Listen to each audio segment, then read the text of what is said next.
My boyfriend broke up with me over red flags after listening to his best friend, then begged me to take him back. Here's what happened. I, 23 female, have been in a relationship with my boyfriend Eric, 24 male, for almost 8 months now.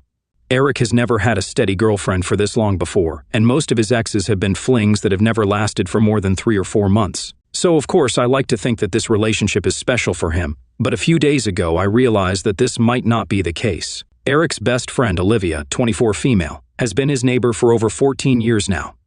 They met back when they were 10 years old and have been best friends ever since. They went to the same school, same college, and even work at the same place now. So when I say best friend, I really mean best friend. Eric doesn't do a single thing without consulting Olivia first, and even his decision to date me wasn't just his own. Like he told me later, every girl he'd ever dated had to be Olivia approved first, and if she wanted him to break up, he would have to break up. I guess this was also part of the reason that things never seemed to work out with his exes. Anyway, he only told me about this 4 months into the relationship because he felt like it was about time. And by then, I was already in deep with him, so I decided to stay. Yeah, I know, bad decision. Had I known about his weird dependence on Olivia, I would have never said yes to even a first date. As for my relationship with Olivia, it's nothing too bad, or rather, it was right up until a few days ago. Olivia and I have met a fair few times, and we've always been civil to each other. I used to get this feeling that she was always trying to show me, really subtly, that Eric would always be hers first whenever it was the 3 of us. And even though it did make me feel kind of awkward, I never said anything about it. She'd always make me feel really excluded, and I'd never feel truly comfortable around her. I tried my best to be friends with her initially, but my efforts were in vain because she'd already made up her mind and was against it, I guess.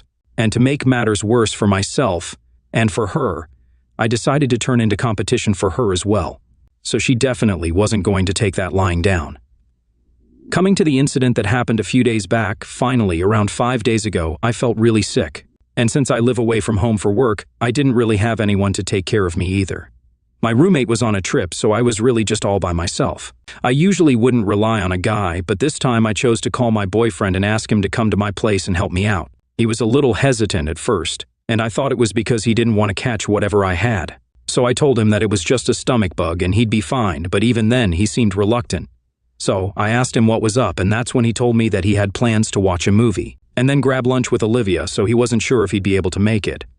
I was already sick, so I wasn't feeling my best, and on top of that, Eric was putting Olivia above me. I'd always known that if it came down to it, he'd pick Olivia over me, but it stung nevertheless. So I ended up getting really pissed off and told him that he could date Olivia and hung up without another word. I didn't respond to any of his calls after that, but around an hour later, he finally did show up and apologize for what he'd done. I felt better when he came by because if he hadn't, I really would have broken up with him. He told me that he'd canceled his plans with Olivia and had even brought me homemade soup, so I felt really good about him that day. We spent the day together, and by the time he left at night, I felt considerably better. But I didn't realize that my actions would have consequences, and the very next day, Eric ghosted me the whole day. No calls, no texts. I was a little panicked because I'd really thought that something bad had happened to him, so I kept trying to get through to him throughout the day but had no luck. At around midnight, he finally called me back, and he sounded very different from how he usually talks. He sounded serious and even kind of upset, and after asking me if I was feeling better, he told me that I might want to sit down for this. And then he proceeded to break up with me. Initially, I thought it was just a prank, but then he continued to speak and even told me that it was hard for him to come to this conclusion. But he'd finally realized that my behavior was nothing but just a bunch of red flags, and he couldn't be with me anymore. I was really confused because, as far as I was concerned, I hadn't ever said or done anything to him that would count as a red flag, at least not consciously. I'd always tried to be a good person and a good girlfriend, and so this was really a huge shock to me. I didn't even know what to say to that, so I just stayed quiet while he told me that he couldn't be with me anymore and then hung up. I was so taken aback by the suddenness of this that I couldn't even process what had happened for a good few minutes. Just the day before that, we'd had such a good time together, and now he was telling me that he wanted to break up because I had red flags. None of it made sense to me, and I ended up crying myself to sleep because I couldn't even call him or text him for answers. After breaking up with me, he'd immediately blocked me everywhere, so there was literally no way for me to get closure or even answers. He didn't even have the decency to break up with me in person, even though we'd been together for a while now, and neither did he give me a proper explanation for what he did. I was really torn up about this for the next couple of days and was distracted everywhere, at work and even while doing chores. I just couldn't bring myself to accept that we were done just like that and kept replaying our last few interactions in my head to try and understand what exactly had made him say that I had a bunch of red flags, but drew a blank every time. The Olivia factor hadn't even occurred to me since I hadn't seen her for a few weeks, and I'd sort of forgotten about how she controlled Eric's life. Anyway, last night I finally received a call from Eric, and I was sort of taken back since I wasn't expecting it. I'd just begun to process my breakup, so this was really soon for me. I answered the call, and as soon as I did, he started apologizing to me and didn't even give me a chance to say anything at first. He sounded hysterical, so I didn't interrupt him either and let him get it all out of his system. He told me that the other day he didn't even want to break up with me, and it was actually Olivia who'd made him do it. He told me that she didn't like the fact that I'd made him cancel plans with her, and had convinced him that it was a red flag, and had even brought up a couple of other relatively normal things I do to make me seem like a huge red flag. And he admitted that he'd fallen for it as well.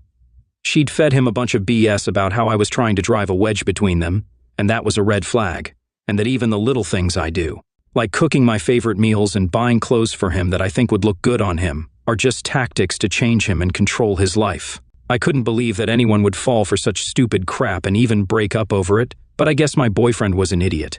He then told me that he was sorry about everything, and that he wanted to get back with me and was ready to do anything it took. I didn't say anything for a while because my blood was boiling, and I could hardly control my anger. All this while I'd been thinking that the breakup was my fault and was blaming myself, whereas in reality it was all this wretched Olivia's fault, and she'd been completely fine. I should have known that she would definitely do something to get back at me because, after all, I'd stolen Eric from right under her nose. The day I was sick, his choosing to take care of me and canceling plans with her meant that I was competition now, and she couldn't have that, which is why she had to make sure she broke us up. It all finally added up now. Eric kept pleading with me on the call to take him back, and even had the audacity to mention that Olivia wouldn't be a problem for us, since he'd keep our relationship a secret from her now. I was appalled that even now, after all that had happened, he had the audacity to talk about Olivia. I didn't understand how he could be so blind to the way that woman was controlling his life, but honestly that was his problem. Had he broken up with me for literally any other reason, I might have even considered taking him back. But I just couldn't accept the fact that he dumped me over something Olivia had said without even bothering to think about the situation for himself. Clearly, this guy was an idiot. And whether or not he kept our relationship private, Olivia would still keep controlling him, and he'd keep doing whatever she says like a puppet.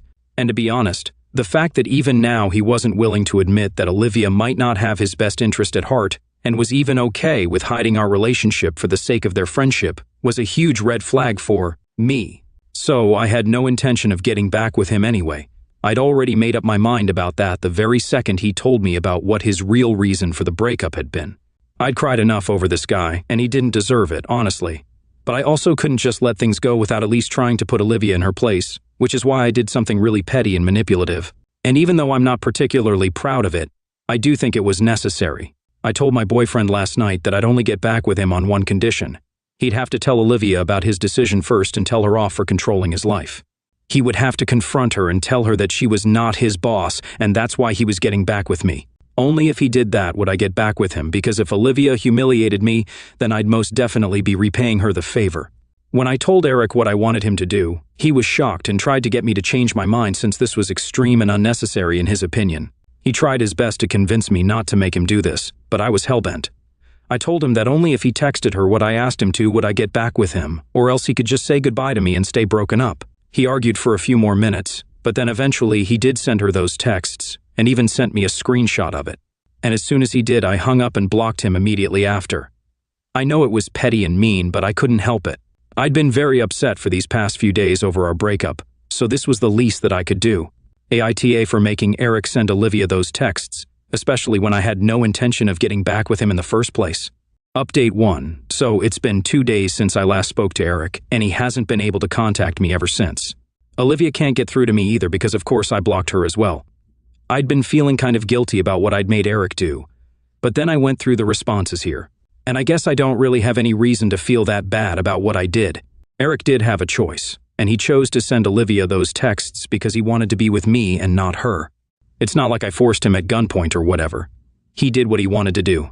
Yeah, lying to him about getting back together was wrong, I'll admit that, but I don't think what I did was as bad as what had happened to me. He didn't think twice before making me believe that I was the red flag in our relationship when it was actually him all along who did.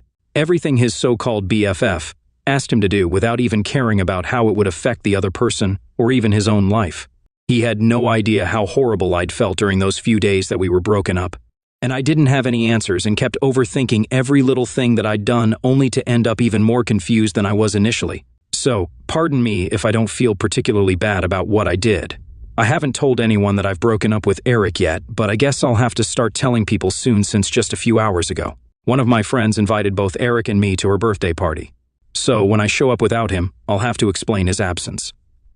Anyway, I'm dreading that bit because I legitimately don't know what I'm going to tell people when they ask me why exactly we had to end our relationship since.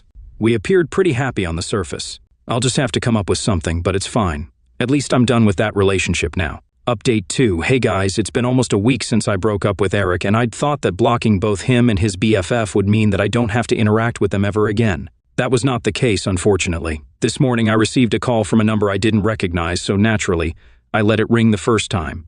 But then when they called me again, I answered it.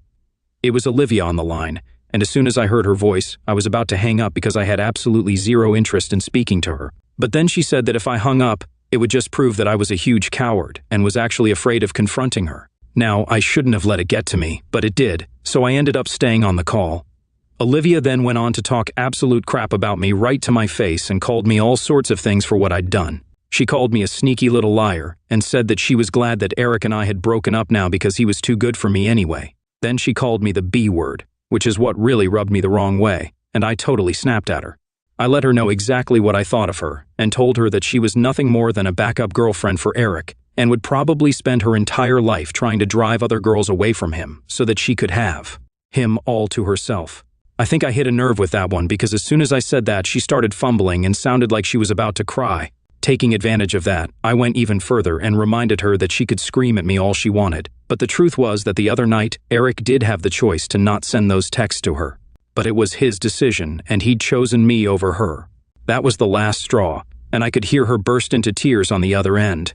I didn't even feel sorry for her because she was the one who had called me up to try and make me feel bad, but here she was crying. I don't know if she and Eric are on speaking terms or not, but I hope she goes running to him to complain about what I said, and they come for me again because I would love the opportunity to put both of them in their place and remind them that I'm not just someone they can mess with and then get off scot-free. They're not the only ones with the license to hurt other people's feelings, and they need to remember that if they're so comfortable with dishing it out, then they should be equally okay with licking it up as well. So, update 3. Hey there, 2 days back, I'd received a call from Olivia, but it had ended pretty badly for her, and like I'd said, I was actually hoping that Eric would confront me about it, since it would give me a chance to tell them both off. And it finally happened today. The friend who'd introduced us to each other was throwing a party, and we were invited. She had invited Eric as well because she didn't know that we'd broken up. Around an hour in, he walked into her house with Olivia beside him, and both of them looked ready to pick a fight. I pulled my friend aside and explained the whole situation to her, and even offered to leave early in case things went south, because while I did want to cause a scene, I didn't want it to be at my friend's birthday because that would take away all the limelight from her, and that wouldn't be very nice. But my friend insisted that I stay. She confessed that she wouldn't mind if we confronted each other at the party because she herself was very keen to watch the drama unfold in person, especially after the things I told her. I had the decency to ignore both of them because if anyone was going to pick a fight, it had to be them. I was classier than that. But when it came to showing them their place, I was ready to stoop to the same level as them. So around half an hour after they arrived at the party, Eric approached me while I was speaking to another guy. I wasn't even flirting with him or anything, just making casual small talk. I guess he just wanted an excuse to put me down though. So he came up to me and made a remark about how I seemed to have already moved on from him as loudly as he could. He then went on to accuse me of being a cheater and a phony in front of everyone while they all stared at us. Olivia stood right behind him with this nasty smirk on her face, and I swear I wanted to slap that horrible smile off her face but kept my urge under control somehow. Eric continued to talk crap right to my face and even brought up the phone call a few days ago and said that I'd been wrong about Olivia being the backup because it was actually me since I wasn't even worth dating anyway. I ended up laughing in his face when he said that because if I remember correctly, it was he who had come crawling back to me just a few days after dumping me because of what Olivia had told him. He'd had his turn to talk. Now it was my turn to expose him and his dear BFF for what they truly were.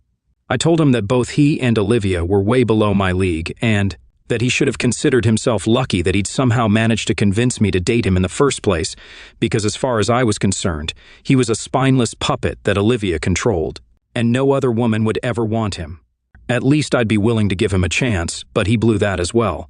On top of that, his so-called BFF was the one who was sad and insecure enough to try and break us up just because he'd spent a day with me when I was sick, and she'd even used a new phone number just to speak to me.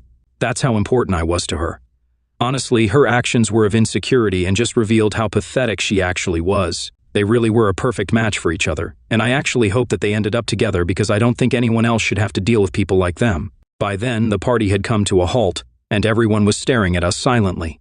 Eric had nothing to say and just kept glaring at me, so Olivia, without any real comeback, just started hurling expletives at me, and she was literally all up in my personal space. I think she was trying to provoke me into hitting her so she'd have an excuse to hit me back, but I kept my cool because I didn't even want to touch her. Once she started having a breakdown, Eric decided that it was time to leave because obviously they didn't want it to be more embarrassed than they already were. Yet again, their sad little attempt to humiliate me had backfired on them, and they were the ones who had to leave. The poor guy literally had to drag Olivia away since she wasn't willing to just accept that she was done for. After they left, my friend came up to me and told me how badass that was of me, and I think all of us had a good laugh about what happened. We got back to partying and ended the evening on a good note with a lot of drinks and a fabulous dinner. I'm happy about what happened because I got the closure I needed. Update 4. Hey guys, super quick and short update here. I just learned that Olivia and Eric are finally in a relationship. LOL. It's been 3 months since our little showdown at the party, and I guess they realized I was right. No other sane person would put up with them individually, so they should just date each other instead. I heard from a friend of a friend since I'm not in touch with them anymore. I'm also seeing a new guy who's just my type, and I hope this works out and he doesn't also have some psycho best friend that he isn't telling me about right now.